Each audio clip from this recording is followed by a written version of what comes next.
Updates చూద్దాం. ఖమ్మం ప్రభుత్వ ఆసుపత్రిలో పనిచేసే అవుట్సోర్సింగ్ సిబ్బందికి గత 4 నెలలుగా జీతాలు ఇవ్వడం లేదని ప్రధాన ఆసుపత్రి ముందు సిబ్బంది ధర్నాకు దిగారు. ఉదయం నుండి ఆసుపత్రి ఎదుట 240 మంది కార్మికులు ధర్నా చేస్తున్నారు. చైతన్య జ్యోతి వెల్ఫేర్ సొసైటీ కాంట్రాక్టర్ కింద ప్రభుత్వ ఆసుపత్రిలో పనిచేస్తున్న సిబ్బందికి ఇప్పటి వరకు సుమారు 1.5 కోటికి పైగా జీతాలు ఇవ్వకుండా ప్రభుత్వం కాంట్రాక్టర్ తమను ఇబ్బంది పెడుతున్నారని వాపోతున్నారు. ఆసుపత్రి సూపరింటెండెంట్ ఆర్ఎంఓలు సిబ్బందిని ధర్నా విరమించాలని కోరటంతో జీతాలు ఇచ్చే వరకు ధర్నా విరమించమని ధర్నా హెచ్చరించారు. ప్రభుత్వ ఆసుపత్రి నుండి మరింత సమాచారం మా ప్రతినిధి రజనీకాంత్ అందిస్తారు. ప్రభుత్వ ఆసుపత్రిలో పనిచేసే శానిటేషన్ సిబ్బంది, దాంతో స్వీపర్లు, వార్డు బాయ్స్, స్వీపర్లు దాదాపు 240 మంది అవుట్సోర్సింగ్ ఏజెన్సీ కింద పనిచేస్తున్నారు. 4 నెలలుగా జీతాలు రావట్లేదంటూ మాత్రం ఒక్కసారిగా వాళ్ళంతా ప్రధాన జిల్లా ఖమ్మం ప్రభుత్వ ఆసుపత్రి ముందు ధర్నాకు దిగారు. ఉదయం తెల్లారుజామున 7:30 గంటల ప్రాంతం నుంచి కూడా ధర్నాకు దిగారు. ధర్నా చేస్తున్నారు. వాళ్ళకి 4 నెలలుగా జీతాలు ఇవ్వట్లేదు. 4 నెలలుగా జీతాలు ఇవ్వకపోవడంతో చాలా ఇబ్బందులు పడుతున్నాం. తాము 10,000, 12,000కు పనిచేస్తున్నాం స్వీపర్లు, దాంతోపాటు వార్డు బాయ్లు, పేషెంట్ కేర్ సంబంధించిన వాళ్ళు 240 మంది ఖమ్మం ప్రభుత్వ ఆసుపత్రిలో వివిధ విభాగాల్లో పనిచేస్తున్నారు. దీనికి సంబంధించింది కూడా వీళ్ళంతా 4 నెలలుగా జీతాలు రాలేదు.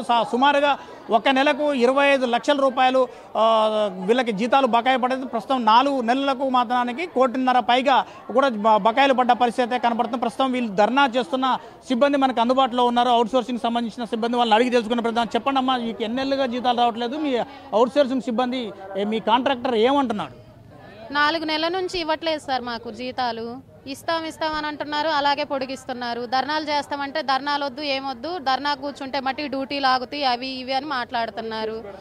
కేసు పెడతాం, అది ఇది చేస్తామని బెదిరిస్తున్నారు. మేమేమో పిల్లల్ని, భర్తలను అందరిని వదిలేసి మేము వచ్చి కష్టపడుతున్నా కానీ మాకు విలువ ఇవ్వట్లేదు. మాకు ఏ మాత్రం రెస్పెక్ట్ ఇచ్చి మాట్లాడరు, ఎలా పడితే అలాగనే మాట్లాడుతున్నారు. మాకు అసలు అనేది గుర్తింపు అనేది లేదు సార్. ఎలా పడితే అలాగే మాట్లాడతారు, డ్యూటీలు ఆగమంటారు, డ్యూటీలో నుంచి తీసేస్తామంటారు, ఎవరికి చెప్పుకుంటారో చెప్పుకోండి అంటున్నారు. జీతాలు ఏపీలో ఇవన్నీ మాట్లాడటం కరెక్ట్ కాదని ఈరోజు మేమందరం యూనిటీగా తయారయ్యి ఈడ కూర్చున్నాం. ఆ జీతాలు ఏం చేస్తారో, ఏపిస్తారా లేదా, ఇన్ని ప్రభుత్వాలు మారుతున్నాయి కానీ మాకు మట్టికి ఎటువంటి గుర్తింపు లేదు. ఈ జీతాలు వేసేదాకా మేము లేవం, ఈ సమ్మె ఆగదు. మరో స్వీపర్ మనకు అందుబాటులో ఉన్నారు, వారిని అడిగి తెలుసు. అవుతుంది జీతాలు రాక మాకు. జీతాలు ఇవ్వమంటే వచ్చే నెల ఎత్తాం, 10 రోజులు అయినాక ఎత్తాం అని అంటున్నారు. మాకు రెస్పెక్ట్ లేదు, ఎట్టబడితే అట్ట అంటాం. మాటలు బాగా చేపిస్తున్నారు పని. ఎవరన్నా బయటికి పోయినా మేము దూడవాలి, టాయిలెట్కి పోయినా మేము దూడవాలి. మాకు జీతాలు అంటే పట్టించుకోరు. ఈ గవర్నమెంట్ జాబ్లో అయితే నెలకు వాళ్ళ కరెక్ట్ పడుతున్నాయి, మాకు అట్టగోళ్ళు. మాకు 12,000 జీతమే 4 నెలలు అవుతుంది రాక. నెలకు 11,000, సీనియర్లు 12,000 అని డివైడ్ చేశారు. మాకు 11,000 ఇస్తున్నారు. మా బాధ అసలు ఆలకించే వాళ్ళే లేరు. ఈ వీడియోలు వస్తున్నాయి, అవి వస్తున్నాయి, ఇవి వస్తున్నాయి కానీ మమ్మల్ని ఆలకించే వాళ్ళే లేరు. బయటికి పోనీట్లా, ఈ వీడియో కూడా బయటికి పోనీయట్లేదు. మా బాధ ఎవరు అర్థం చేసుకోవట్లేదు. జీతాలు ఇచ్చే కాడ కూడా వాళ్ళు పాచం చేస్తున్నారు మమ్మల్ని.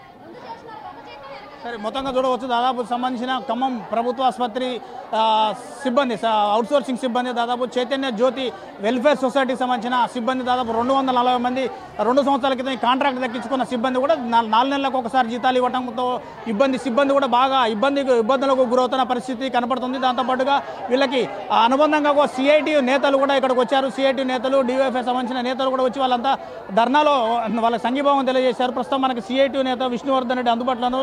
చెప్పండి బ్రదర్, వీళ్ళకి జీతాలు ఇవ్వకపోవడానికి గల కారణాలేంటి? కాంట్రాక్టర్ ఖమ్మం జిల్లా ప్రభుత్వ ఆసుపత్రిలో పనిచేస్తున్న కార్మికుల జీతాలు చెల్లించడంలో అధికారులు నిర్లక్ష్యంగా వ్యవహరిస్తూ ఉన్నారు. వైద్య విధాన పరిషత్ నుంచి డిఎంఈకి మార్పు జరిగింది, ఆ మార్పులో డిలే అవుతుందని ఇట్లాంటి కబుర్లు చెప్తున్నారు అధికారులు. ఇది సరైనది కాదు. 4 నెలల నుంచి పస్తులతో కార్మికులతో పని చేయించుకుంటున్నారు. ఇప్పుడు కూడా సూపరింటెండెంట్ గారు, ఆర్ఎంఓ గారు వచ్చి ఇంకో 10 రోజులు పట్టుద్ది, మాకు 10 రోజుల దాకా ఆగండి అని చెప్పేసి అంటే మళ్ళీ పస్తులతో పని చేయమని చెప్తున్నారు తప్ప ఈ జీతాలు ఇవ్వాలనే చిత్తశుద్ధి అధికారులకి కనపడటం లేదు. పస్తులతో ఇన్ని రోజులు పనిచేయడం అంటే కార్మికులు ఇవాళ కిరాయిలలో ఉంటున్నారు. వాళ్ళ పిల్లల చదువులు కానీ, బట్టలకు కానీ ఇవాళ పెరిగిన ధరలతోటి వాళ్ళ కార్మికుల కుటుంబాలు చాలా ఇబ్బందులు పడుతూ ఉన్నాయి. గవర్నమెంట్ ఉద్యోగస్తులు లక్షల జీతాలు ఒక నెల రాకపోయినా అతలాకుతలం అయిపోతున్నారు. కానీ అవుట్సోర్సింగ్ పద్ధతిలో పనిచేసి అతి తక్కువ జీతంతో పనిచేసేటువంటి కార్మికులకి నెల జీతం రాకపోతే ఎట్లా బతుకుతారని చెప్పేసి ఇవాళ మేము అడుగుతాను. ఈ జిల్లాలో 3 మంత్రులు ఉన్నారు, ఇంతకుముందు ఒక్క మంత్రి గారే ఉన్నారు, ఇప్పుడు 3 మంత్రులు వచ్చారు. మరి 3 మంత్రులు వచ్చినప్పుడు ఇంకా కార్మికుల జీవితాల్లో చాలా మార్పు రావాలి, అట్లా సౌకర్యాలు కూడా మెరుగుపడాలి.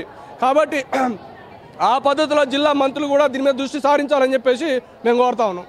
సరే, మొత్తంగా చూడవచ్చు దాదాపు ఇప్పటికే ఖమ్మం ప్రభుత్వ ఆసుపత్రిలో అవుట్సోర్సింగ్ సిబ్బంది 240 మంది తన విధులను కూడా బహిష్కరించారు. దాదాపు స్వీపర్లు కావచ్చు, వార్డు బాయ్స్ కావచ్చు, పేషెంట్ కేర్ సంబంధించిన వాళ్ళు, మొత్తం అన్ని విభాగాలకు సంబంధించిన వాళ్ళు 240 మంది మొత్తం కార్మికులంతా విధులను కూడా బహిష్కరించారు. వీరు ఒక్కొక్కళ్ళకు ఒక 240 మందికి 10 నుంచి 12,000 రూపాయల జీతాలు ఇస్తారు. కొంతమందికి 12,000 రూపాయల జీతాలు ఇచ్చే వాళ్ళకి సీనియర్లకు 12,000, జూనియర్లకు 11,000 రూపాయలు కూడా ఇస్తున్న పరిస్థితి. వాళ్ళల్లో కూడా 1,000 రూపాయలు కోత పెట్టి సీనియర్లు జూనియర్లను తేడాతో పెట్టి కూడా కాంట్రాక్టర్ ఇబ్బందులు పెడుతున్నారు. దాంతోపాటుగా ఏదైనా చిన్న సమస్య వచ్చినా కానీ అధికారులు సిబ్బంది కూడా ప్రభుత్వ ఆసుపత్రిలో, గవర్నమెంట్ ఆసుపత్రిలో సిబ్బంది తమల్ని ఇబ్బందులకు గురి చేస్తున్నారు. దాంతోపాటుగా 240 మందికి ఒక నెలకు వేతనం మొత్తానికి 25 లక్షల రూపాయలు కూడా ఉంటుంది. దాదాపు 4 నెలలకు 1,500,000 పైగా బకాయిలు పడ్డారు వీళ్ళందరికీ.